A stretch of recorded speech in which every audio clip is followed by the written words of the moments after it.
Chair, His Excellency the President of the Republic of South Africa, Ministers and Deputy Ministers present, the SALGA Chair, Mayors and Executive Mayors present, Honorable Members from the National Assembly and the NCOP, invited guests and fellow South Africans. Chair, indeed, it is a great honor for me to respond to the State of the Nation address read by our President last Friday. And again, His Excellency, during his State of the Nation address, announced that within the next 150 days, South Africa, the African continent, and the world at large will be celebrating the centenarian of Isitholandwe Saparangwe President Nelson Mandela, Madiba Omdengentonga. President Ramaphosa also announced that we will also be celebrating the centenary anniversary of another giant of our struggle, Mamu Albertina Sisulu. Chair, who can forget what President, the former, not the current, the former President of the United States of America, President Barack Obama, what he said when he eulogized at Madiba's memorial service. He said, and I quote, that Madiba was a giant of history who moved a nation towards justice and in the process moved billions around the world. President Obama summed up Madiba's contribution to humanity when he declared that he was, and I quote, the last great liberator of the 20th century. Madiba was indeed a brave, kind-spirited, courageous, magnanimous leader and father. He knew that the public power was held in trust for the benefit of the people, not for personal gain. All in all, Madiba was an exemplar of probity, benevolence, selflessness, and courage in the true sense. And these are the core values that must underline the renewal of our nation.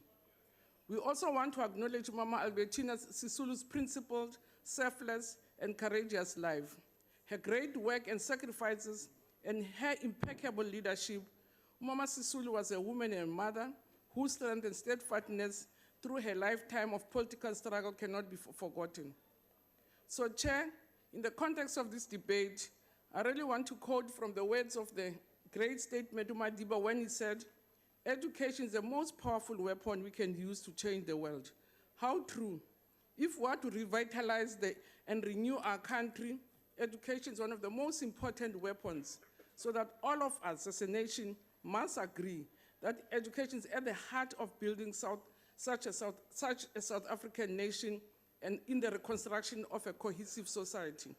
Chair, I want to argue that you will never be able to successfully achieve and sustain a radical economic transformation without a radical social transformation. So, Madam Speaker, or Chair, SONA had a number of instances, or it was saturated with the urgent need for youth employment. And looking at the targets that were set by for 2030 by UNESCO, which it said, and I quote, it compels all nations of the world to ensure an inclusive, equitable, quality education and promote lifelong learning opportunities for all, including sustainability and increasing the number of youth and adults who have relevant skills, including technical and vocational skills for employment, decent jobs and entrepreneurship, and eliminating gender disparities in education and ensuring equal access to all vulnerable, including persons with disability. But also our own NDP plan in its Vision 2030 enjoins us as a country to ensure that the different parts of the education system work together, allowing learners to take different paths that offer high-quality learning opportunities. And one of the main targets set in that Department of Higher Education is that by 2030, they should be able to produce 30,000 graduates and internship annually. So the education sector has a very big contribution in the pursuit of the vision that the President has set for us. It is in the light of this role that the Department of Basic Education, amongst others, has been rolling out a 3-curriculum model STEAM to provide learners with opportunities to choose career pathways that are in keeping with their individual interests, aptitudes, and abilities. Over a number of years, Our curriculum offerings, Chair, have focused on the academic stream. And the new model features 3 streams of education, namely the academic, which is mainly the curriculum that we're offering in our schools, vocational and occupational streams. And the academic pathway basically is largely a theoretical program which mainly prepares learners for higher education studies at the end of 12 years of schooling. And the vocational pathway is a program made up of subjects with at least 50% of them having practical components, mainly for artisanship and professions. And the occupational pathway is a program made up of subjects consisting at least 75% practical component and mainly prepares learners for the world of work. So the President, during the State of the Nation address, did provide, or Chair, as the sector, as a department, in our budget speech, or the department's budget speech, we will provide more information on these 3 curriculum streams. His Excellency, the President and honorable members, the 3-stream model is about radical change to the education and training landscape in our country, which inter alia strengthens the focus of focus schools, such as aviation schools, the schools specializing in information technology, and one of the most important implications brought by this fundamental change to the education and training system is that, for instance, the TVET colleges may now have to operate only on levels 5 and 6, which are offered as post-schooling phases, and all the technical and vocational training must happen at the basic education level. And this will reduce the pressure on universities and provide an accredited exit qualifications from the TVET colleges. In fact, our education system should continue to equip learners with unprecedented skill sets, competencies, and personality traits, emphasizing soft skills, which are very hard also to inculcate, providing transition between the school and the world of work, creating technology-enabled platforms and new forms of collaboration to keep pace with the innovations and the combination of technologies. So, Chair, in pursuance of all this, as a sector, we're also progressively forging partnerships with quality councils, with corporates and industries to strengthen and support the implementation of technical and vocational education and training on an ongoing basis. Now, moving forward, the sector is also working very hard in extending partnerships to include the strengthening of apprenticeship programs through contributions from the business and industry, and also include workplace learning experience or to create simulations at the workplace.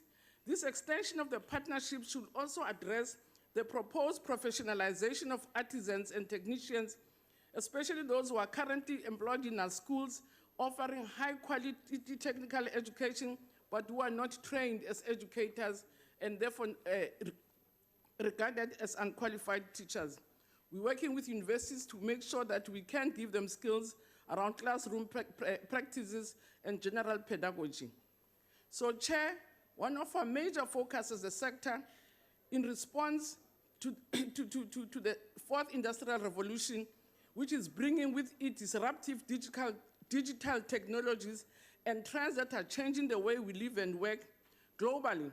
Countries are being challenged to respond to the opportunities and risks presented by the 4th industrial revolution. Advanced technologies such as automation, artificial intelligence, robotics, nanotechnology, 3D printing, and autonomous vehicles will demand non-routine interpersonal skills and analytical skills, social skills such as persuasion, emotional and social intelligence, and will demand creativity, agility, and adaptability. Furthermore, creative and critical thinking, communication, media literacy, and ethics are also demanded. So the emerging unprecedented skill set, which will be met through meta-learning, creative problem solving, collaboration learning, and to apply knowledge in new and different ways, have to be provided to our learners. The literature that we're working through as a department, and as us, again, President, we've been really engaging with international experts and local experts on the implications of the 4th industrial revolution on education, says that in addition to the 3 R's that are the foundation of education, which is reading, writing, and arithmetics, there will also be a need to add more of the 4 C's, which is collaboration, communication, critical thinking, and creativity. That's why as a sector, we're no longer talking about STEM, we're talking about STEAM. That in addition to science, technology, and maths, we have to ensure that our curriculum also accommodate arts as a priority subject to add on innovations.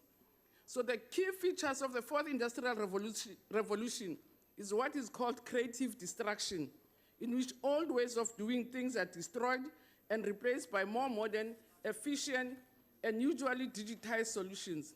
And this creative destruction brought by the 4th Industrial Revolution calls for the agents to modernize our education and training sector, from basic education to higher education, in terms of our skills, our human supply, but also in terms our infrastructure.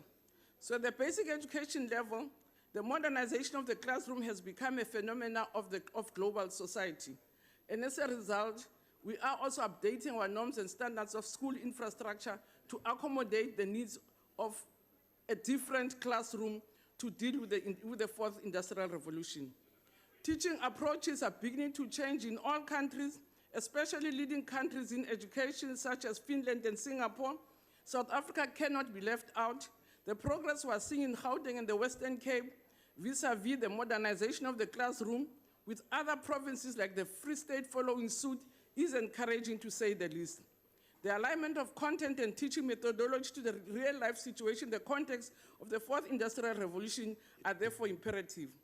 And on the science and technology in education front, government has already finalized detailed plans with key stakeholders using the Operation Phakisa methodology to enable successful use of ICTs in education.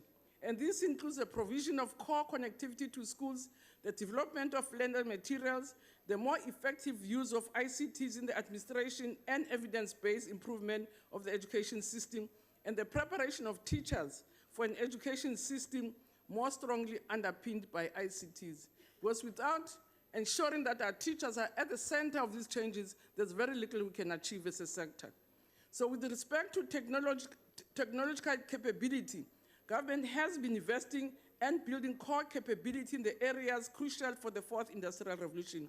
We have managed to develop significant capabilities in areas ranging from data science, storage and processing, to additive manufacturing, robotics, as I've mentioned also. And in all of these areas, South Africa benefits from mutually beneficial and active partnership with researchers in the country and technologies from other parts of the world. We have attracted substantial investment from multinational companies, including our local companies, for research and development in the areas key to the 4th Industrial Revolution. We are currently investigating ways of consolidating and strengthening current investment to allow South Africans to use these capabilities in industry and to support the improvement of government function in service, especially in education. So the education sector is indeed positioning itself to address the argument that by 2030, over 800 million young people across the globe will not have the basic skills needed to keep in the knowledge-based technology. It is also noted that in 2030, we're told that 2 billion of current jobs will disappear. So the skills, amongst others, of the changing world, we're told, will be more on information management skills, on communication, problem solving, critical thinking, creativity, innovation, autonomy, collaboration, teamwork, media, literacy, ICT literacy, and flexibility and adaptability, initiative, social and cross-cultural productivity, and accountability. So the department is therefore preparing learners for the 4th Industrial Revolution through a number of initiatives, which includes, amongst others, the revision of our school curriculum, including all sorts of skills that we have worked out are needed in the sector. And since the launch of Operational Phakisa, I've mentioned that, you're not listening, we have made some great strides, including much better collaboration and harmonization horizontally and vertically across the government. And the details on the sector alignment and collaboration with strategic partners, the digitization of textbooks and workbooks, the provision of ICT devices teacher and professional development using ICTs, the progress, and we've also made progress in drafting the ICT strategy. The NDP, so we therefore agree with President Ramaphosa when he opined that our prosperity as a nation is dependent on our ability to take full advantage of the rapid technological change. The envisaged Digital Industrial Revolution Commission will indeed accelerate our quest to implement Operation Phakisa. Chair and honorable members, His Excellency identified an urgent need to develop our capabilities in the areas of science, technology, and innovation. And indeed, the NDP demands a much higher scientific literacy in South Africa than is currently the case. Through its efforts annually, the Department of Science and Technology, amongst many other programs that we run with them collaboratively, provides more than 2 million people, including young people, an opportunity to learn about science and technology. I've mentioned it when. So, Chair and Honorable Speaker, at the last joint sitting, the President did announce that President Jacob Zuma announced that government will be phasing in fully subsidized free higher education and training for poor and working class South Africans over a 5-year period. He continued to say, and I quote, starting this year in 2018, free higher education and training will be available to first-year students from households with a gross combined annual income of up to 350,000. And I do wish to remind this August joint sitting and the country at large that the Freedom Charter promised that, and I quote, education shall be free, compulsory, universal, and equal for all children, that higher education and technical training shall be open to all by means of state allowances and scholarships awarded on the basis of merit. So government has been working consistently to grow universities as well as technical and vocational education and training colleges to open up spaces for young people to study so that we can fulfill the promise of the Freedom Charter. While much has been done over the past 23 years of a democratic dispensation to increase funding for poor students through NS funds and Funza Lusaka to access these opportunities, and funding has consistently been growing to support poor learners. However, the overall funding has been inadequate, and thus we fully welcome the announcement that was made by President Zuma. I'm also very proud, Mr. President, that under the former President Zuma, that this government has done well to extend access to higher education and training to the poor and working class. We wish to encourage our students at universities and TVET colleges to take advantage of this funding scheme and apply themselves in studies. As a nation, we must reap from what they have planted. So, in conclusion, Madam Chair, His Excellency and the President, let me conclude by emphasizing the need to improve quality learning and teaching. I have to read this slowly so that people on my side, that we have to work to emphasize, to improve the quality of learning and teaching outcomes across our school. And this is an imperative if we have to tackle the triple challenges of poverty and inequality and stimulate our economic growth and development and help ourselves to leapfrog towards a just, equitable, non-racial society and prosperous South Africa that we are yearning for. We must ensure that more learners reach the basic level of literacy and numeracy in the foundation phase. This is an overriding determinant of how successful learners will be in their 12 years of their long walk to matric. And it largely determines whether learners will cope with schooling at all or to run the risk of dropping out to the huge numbers of young unemployed people. We must make early grade learning, as I say, we must make sure that early grade learning and teaching are a priority. It's a pity I'm running out of time, Ruti. I was going to respond to your take around the PILS report and say, don't read headlines, read the full story. And you're talking and I'm responding to you, that's also rude in Tatem Ruti. And I was saying, Tatem Ruti, next time I want to educate you more about what the report of PILS was saying, because you are reading out of context, you are misquoting, and you are losing the cracks. And if you have ambitions of leading 2019, you might as well start reading full reports and not take matters from slogans. But the last one that I also want to go out to is that, Chair, nowhere in the report that I have commissioned, which was led by Professor Volmik, it indicates that a Honourable specific Minister, union your was time found is to now have expired. a policy. I have 5 seconds. And practice, and so there's no report that found that there was a union. And Honourable Minister. Your castigation of SATU is your own indaba. Don't bring Honourable us into Minister, it. There's your no time has evidence for your expired. story. Now I'm left with... Okay.